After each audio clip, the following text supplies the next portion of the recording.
Okay, Mikey the Muay Thai Wolf. Today I'm gonna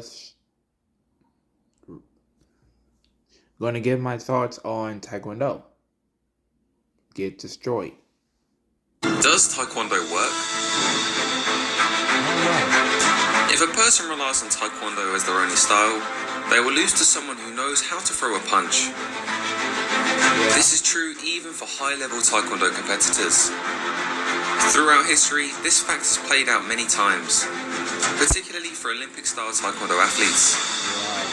Joe Rogan, a world-class Taekwondo athlete, said that Taekwondo doesn't teach you how to fight. Yeah, I heard of Joe Rogan long time, and I don't know who he is, to be honest.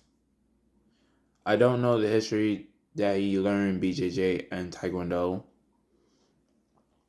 until recently. I don't know. Until I was like 16 or some shit like that. I don't know. Yes, Taekwondo teaches you how to score kicks under a lot of limitations, and some of the kicks are both spectacular and beautiful. But on its own, it has a terrible transfer to any real fighting situations. This was demonstrated throughout history when Taekwondo athletes dared to step in the ring. When they dared to fight, the success of Taekwondo fighters were very mixed, and there's many lessons to be learned from all of them. Fight fans, welcome back to another episode of Lawrence Kenshin Striking Breakdowns. In this episode, we explore prolific examples of why some Taekwondo fighters succeed while others crumble. Oh yeah, Ignacio.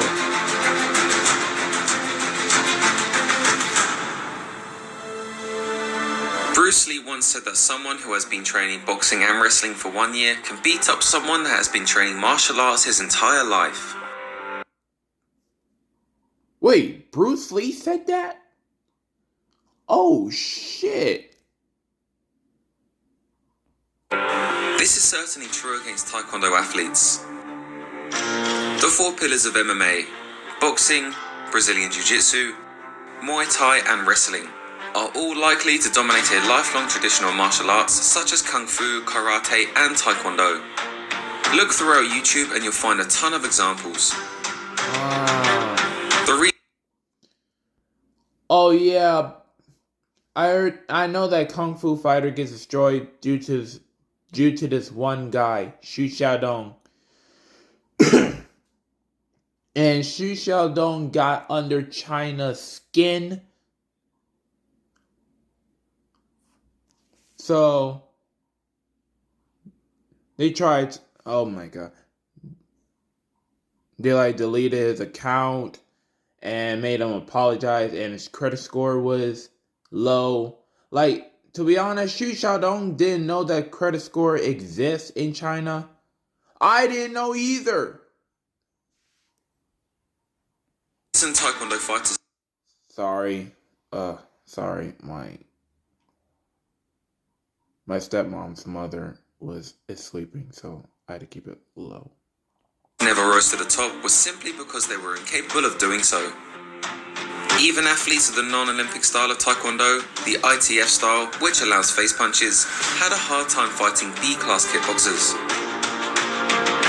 For example, Isamu Hayami was one of Japan's best ITF Taekwondo competitors.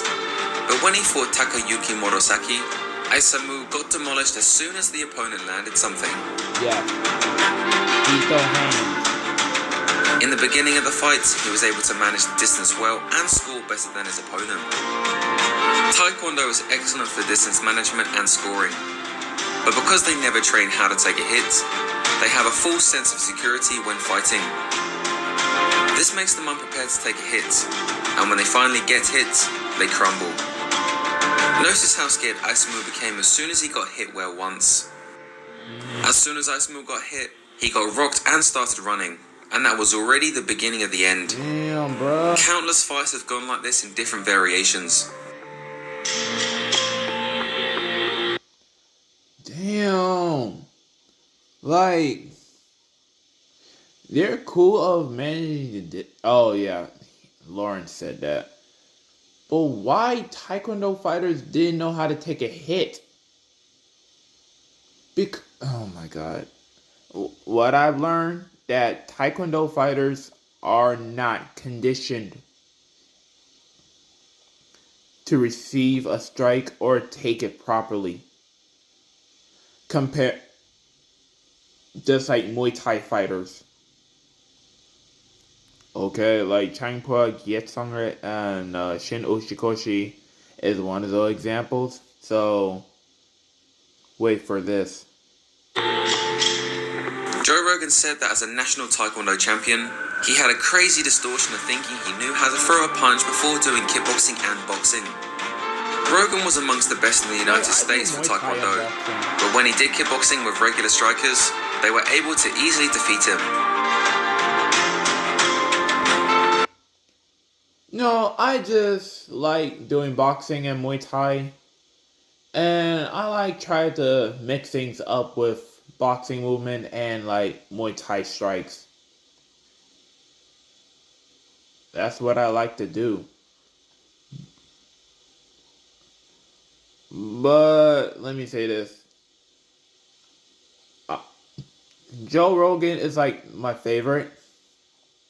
And he was very honest about him losing to boxers and kickboxers. And he talked about the last fight when he got TKO. In his last fight, Joe Rogan got TKO'd in his prime. Before he started comedy. And damn. Like, my thoughts is, if Joe Rogan can be a good kickboxer, he had to learn how to punch like a boxer, kickboxer, and Muay Thai. I'm just saying. Even when there was a huge size difference, Muay Thai wins against Taekwondo. For example, Young-Soo Park, a heavyweight national university Taekwondo champion from Korea, lost to Gao Glai, a 150-pound Muay Thai champion. There were many times Young-Soo Park loses his composure because he is simply not used to receiving punches and low kicks.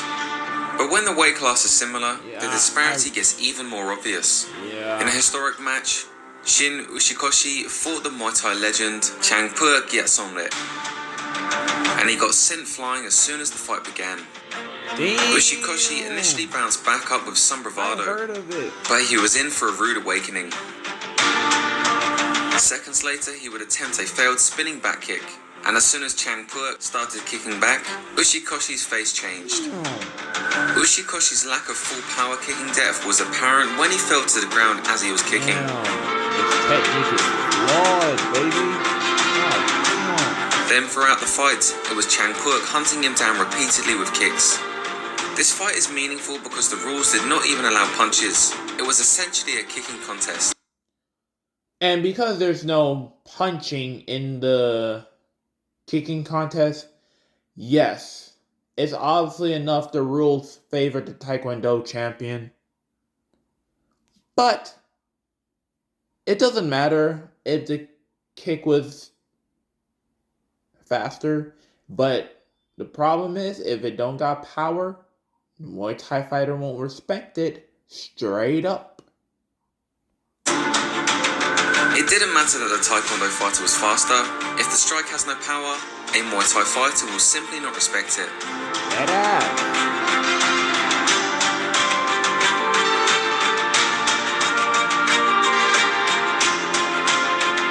There were, however, some Taekwondo fighters who found success. Serkan Yilmaz, for example, as a Turkish champion in Taekwondo, represented the Taekwondo style in K1. He found some moderate success against B-class opponents and was able to strike against the best of the best. However, keep in mind that his record included 6 losses in a row. And that's despite him adapting kickboxing into his Taekwondo style. There are truly successful fighters such as Steve Vick and Ignacio Caplanche, but they are also fighters who fully adopted the kickboxing style to assist their Taekwondo kicks. And that's the main point. Taekwondo kicks are not useless if the fundamentals of full contact striking is learned properly.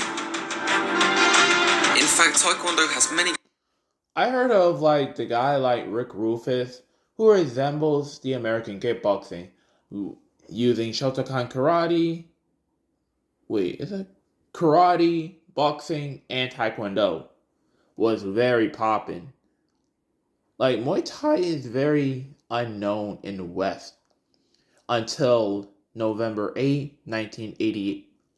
Is it August 11th or like I don't know. Shit, I forgot. Maybe 1988. Great attributes such as distance management, speed kicking, and spinning attacks. But on its own, Taekwondo just has too many flaws. And too many practitioners stay delusional in thinking that their art can defeat all others. You see, the hands are kept low in Taekwondo for better agility and rotational attacks. Punches are not allowed in the Olympic style, and in the ITF style, only semi-contact is allowed. There's no low kicks, knees, clinching, or grappling. This makes it so that they are good at fighting themselves. Wait. That's it, Japan? Oh, shit. And rotational attacks. Hold up. Punches are not allowed in the Olympic style, and in the ITF style, only semi-contact is allowed. Oh, shit. My errors. South Korea versus China. Oh, fucking hell. There's no low kicks, knees, clinching, or grappling. This makes it so that they are good at fighting themselves. Despite all of its limitations and flaws, Taekwondo is a great martial arts to start with. Wow. Many great fighters such as Michael Venom Page, Yeah. Anthony Pettis, and Dale Cook credit their slick striking to Taekwondo. However, people must learn its inherent flaws so they are better prepared for the reality of fighting. If you have trained in the four-pillar martial arts of MMA, the result of these fights throughout history is entirely predictable. In Muay Thai and kickboxing, you are trained to deal with the attacks that exist in Taekwondo. However, the vice versa is just not true. Practical martial arts are rooted in reality, and they include full contact training. These are the arts that will almost always beat a martial art with too many limitations. The beauty of martial arts competition is that it shows us the truth. We are now in the golden era of martial arts, where there is constant evolution and adaptation. And the truth is that Taekwondo was filtered out as a martial art that failed to evolve and adapt. True. On its own, it will almost always lose to the arts that train full contact and life situations. But with the four pillars of MMA mastered, Taekwondo has excellent tools that can integrate with real fighting techniques. If you enjoyed this episode, please support us by watching another one. I'm Lawrence Kenshin, and thank you for keeping our channel alive.